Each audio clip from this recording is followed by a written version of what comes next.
बिहार में पीएफआई के खिलाफ एनआईए की बड़ी कार्रवाई सामने आई है। करीब 16 लोकेशंस पर एनआईए की रेड जारी है। फुलवारी शरीफ टेरर लिंक मामले में दरअसल ये सर्च की जा रही है। फुलवारी शरीफ में एनआईए की टीम मौजूद है। जुलाई महीने में भी एनआईए ने रेड कर केस से अहम दस्तावेजों को इकट्ठा किया था।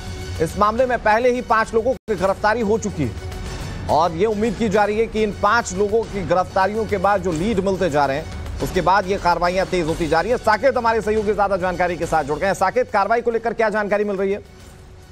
देखिए, लगभग 16 ठिकानों पर एनआईए की छापेमारी चल रही है और ये छापेमारी जिस तरह से पीएफआई का जो टेरर कनेक्शन सामने आया था फुलवारी शरीफ में, उसके बाद जो लोग अभियुक्त बनाए गए थे, लगभग 26 लोग ऐसे थे जिनको अभियुक्त बनाया गया था, लेकिन गिरफ्तारी सिर्फ 4 लोगों की ही हो पाई थी जब पटना पुलिस ने इस मामले का उद्भेदन किया था। और उसके बाद इस पूरे मामले को एनआईए ने टेक ओवर किया था और एनआईए अब इस पर जांच कर रही है। तो ऐसे में ये तमाम जो छापेमारी है उन जगहों पर हो रही है जहां जिन लोगों के एफआईआर में नाम दर्ज किए गए थे उन लोगों के ठिकाने पे हो रही है। साथ ही साथ जिन लोगों से पूछताछ हुई, जो 4 लोग गिरफ्तार किए गए थे, उनके द्वारा जो जानकारी दी गई उस आधार पर ये एनआईए की टीम छापेमारी कर रही है। तो एक बड़ी कह सकते हैं लीड मिली है एनआईए को और निश्चित तौर पर कई गिरफ्तारियां आज संभव है और कई तरह के खुलासे इस मामले पर होंगे, जैसा कि पीएफआई का जिस तरह से कनेक्शन सामने आया था और उसके बाद जो मामले सामने आए थे कि 2047 तक भारत को कैसे मुस्लिम राष्ट्र बनाना है, उसके लिए पूरा जो रोड मैप बनाया गया था, वो तमाम ऐसी चीजें हैं जिस पर अब एनआईए गहराई से जांच कर रही है और एक एक बिंदु पर जांच करने के बाद ये जो छापेमारी है बिहार के अलग अलग जिलों में वो हो रही है। और खास करके जो दरभंगा का इलाका है या फिर जो सीमांचल का अररिया किशनगंज का जो इलाका है, जो मुस्लिम बहुल इलाके हैं, उन इलाकों में सबसे ज्यादा छापेमारी चल रही है। बाकी छपरा में भी हो रहा है,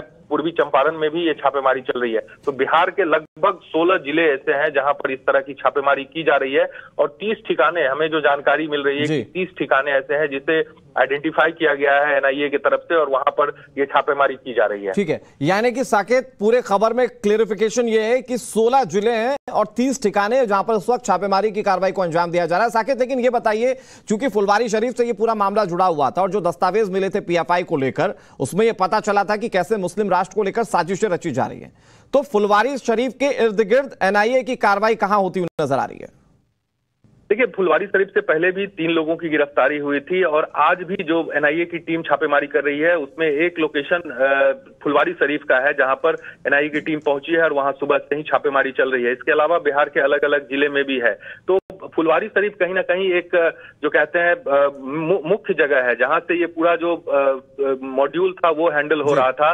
और जिस तरह से कागजात मिले थे फुलवारी शरीफ में अतहर के घर से, वो सबसे अहम दस्तावेज थे जिसमें कि ये दिखाया गया था कि किस तरह से 2047 तक भारत को मुस्लिम राष्ट्र बनाना है। और उसके बाद कई ऐसे एप्लीकेशन फॉर्म मिले थे जिसमें लोगों को पीएफआई के में भर्ती कराया जा रहा था और उससे ना कोई आइडेंटिफिकेशन उसका हो रहा था, ना कुछ भी उससे लिया जा रहा था, बल्कि सीधे उसे भरा जा रहा था। और सबसे ज्यादा सीमांचल और जो कोसी का जो इलाका है उस इलाके से ज्यादा लोगों को भर्ती किया जा रहा था। तो ये बड़ा सवाल था और इसी को लेकर ये जो लीड मिली थी पटना की एसआईटी को, उसके बाद जिस तरह से एनआईए ने इस पूरे मामले को हैंडओवर किया, उसके बाद एक एक करके तमाम चीजों को सुलझाने की कोशिश है। और चूंकि मुख्य जो जहां से ये पूरा मामला सामने आया था फुलवारी शरीफ, वहां भी रेड चल रही है और ये फुलवारी शरीफ का जो पूरा इलाका है ये मुस्लिम बहुल इलाका है। ठीक है, तो यहाँ पर तमाम जो कार्रवाइयां हैं वो होती हुई नजर आ रही हैं। 16 जिले, 30 ठिकाने जहां पर एनआईए की छापेमारी की कार्रवाई को उस वक्त अंजाम दिया जा रहा है। बहुत शुक्रिया साकेत, आपका हमारे साथ जुड़ने के लिए।